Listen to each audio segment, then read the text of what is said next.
My name is Todd O'Hair, and Bridger Mountain's with me here today, our Director of Government Affairs. And we're up at the Capitol today. It's kind of been one of those hectic mornings. Got a big morning this morning with Superintendent of Public Instruction, Elsie Artenson, where she's got a career and technical education day down in the Rotunda. It's the first week the Rotunda has been open for public events. And so Elsie, she grabbed a hold of that, and she's put some focus on the importance of career and technical education as it relates to workforce development. And so we're all up at the Capitol, so we thought we'd try something different today and do this from the Capitol. And so if it's not the smoothest, forgive us in advance for that. We want to give it a try. So looking back on this week, since it is Friday, we're rolling through the session, but we still got some pretty big bills that are rolling through the process. Yeah, Todd, and it just things remain very exciting and active up here in the Capitol. We're, I believe, day 60 at this point. So if we use all 90 days, and that's still up for some debate, whether they save some days or not. We are at the 2/3 mark of this thing, and so lots of bills moving through right now. We've had the transmittal deadline for revenue and appropriation bills are coming up, and so we're going to start seeing a lot of those. Some of these really heady bills that have a revenue or some kind of money component attached to it. Some of these things we previewed before, but the regulation bill on marijuana is going to be coming up, so we got that to look forward to and see what's in there as far as how it impacts employers, and as well, of course, as some of these other big bills about how we're going to use the federal COVID dollars. But as far as our priorities this week, Todd, we're moving along smoothly on our remaining core bills for this session, including Senate Bill 338, our trespass liability bill, predictability in the legal environment for business owners. We had a great hearing on that in House Judiciary just yesterday morning, and we think that's going to have a good outcome there. We'll keep working on it, but that, as well as our other big tort reform bill this session, the medical expense recoveries bill, and that's Senate Bill 251 that passed out of executive action, House Business and Labor today. And so for those of you that are keeping track of our core four this session, the two that still remain outstanding are moving along, so we're excited about that. So the phantom damages bill that's headed to the floor now, and assuming that the House chamber approves that, we'll have to go back to the Senate to approve any of the amendments that have been put on it in that committee. Is that right? Correct, Todd. And we put some quality amendments on there on the House side to address some reasonable concerns from some business folks. So that, I mean, again, we're working to try to figure out how this works for really for all of our membership. And yes, it will need to be concurred again in the Senate because they had not seen the House amendments that are going to be put on.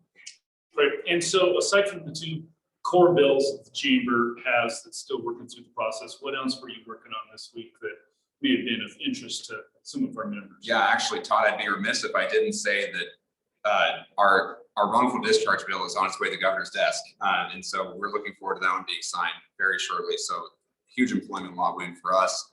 And that's, again, just very exciting to see our priorities move forward on behalf of business and making a more optimal business climate. A few other things that we've been paying attention to that we think are good and potentially harmful for business. A bill we testified on this week that we think is going to be a good incentive to help keep entrepreneurs afloat in Montana. House Bill 650, Representative Jim Hamilton out of Bozeman is returning with a revised bill to create some well-reasoned tax credits for new businesses and for those who are investing in these new businesses, so that both ends of this transaction and both ends of the venture capital space are going to get some incentives. We need to be competitive with other states to do this, and so we're looking forward to hopefully seeing that bill move forward. And then we've of course been involved in some opposing some tax increases, really at a time when businesses, especially recovering from COVID, can't handle another big tax hike, and so we've been successfully opposing some of those measures as well. So what's the latest on the big federal largesse that's landing in Montana? What do you hear for discussions around how the legislature is going to deal with the money they have available to them to appropriate? Yeah, this is going to be the focus of the rest of this session, and if there's any one bill you need to be paying attention to and seeing the permutations of, You'll want to check out House Bill 632. Representative Frank Garner of Kalispell is carrying that. That has had hearings all week in House Appropriations with folks coming in and talking about some things that they'd like to see the federal dollars that are coming into Montana being used for. And one of our priorities, of course, as we see this bill move forward, is how is infrastructure investment going to be addressed? Are we still going to be able to invest in those capital statewide projects that we need to, roads, bridges, what have you? And so the good news on that front, I can say, is that the legislature might be relieved from having to bond for infrastructure this session, because they're going to use this mechanism of federal dollars to basically backfill what would have been projects bonded for. And so we're just paying for those with cash this time. As far as the plan is, that I know at this point is concerned. And then really going forward, after those projects have been funded through those cash dollars, there's talk of arranging some commissions around certain issue sets, one of them being infrastructure, in which there will be, the proposals that we're hearing about will include lawmakers and representatives from the governor's office to be able to, during the interim, be able to meet, contemplate, score projects, and be able to assign dollars as they see fit. So this is going to be actually a very interesting interim, more so than others, because throughout the course of this, we're going to have to be figuring out what to do with more of those dollars that we don't have time to fully assign in the session itself.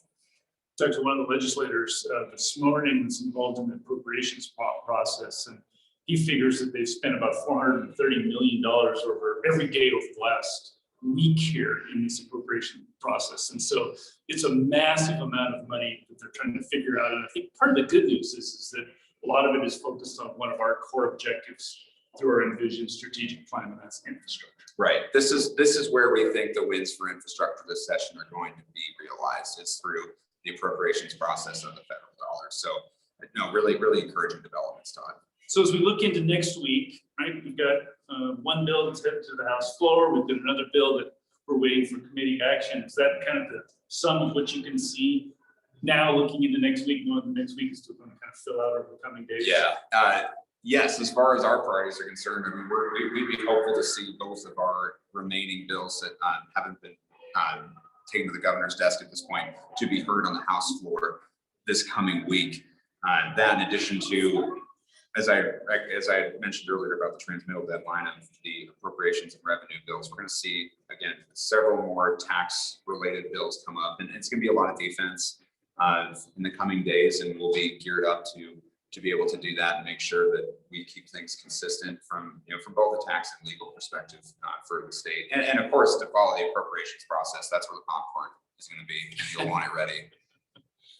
Well, great. Now we're going to try. I don't know if we're going to be able to be set up, since we are in the Capitol, to be able to hear questions. But if you have a question, please feel free to unmute yourself and ask a question, and we'll see if it works this way. And if this is a successful endeavor on our part here, we may continue to try to do this off and on through the rest of the legislative session. So if you have a question, feel free to unmute yourself and fire away on anything that we've touched on, or maybe some issues that we didn't touch on that you're hearing about or reading about.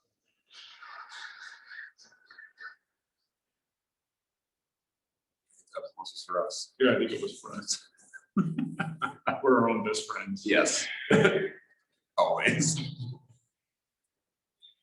Okay, well, very good. And thanks again for tuning in. We'll distribute the recorded version of this again on Monday. And so we again encourage folks to forward this on to anybody that they think might be interested in some of these weekly updates that we're doing here as we continue to move forward on some of the big priority issues to the Montana business community. So thanks again for joining us. Thanks, everybody.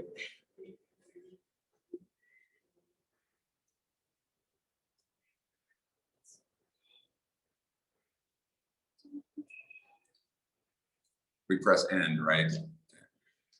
There.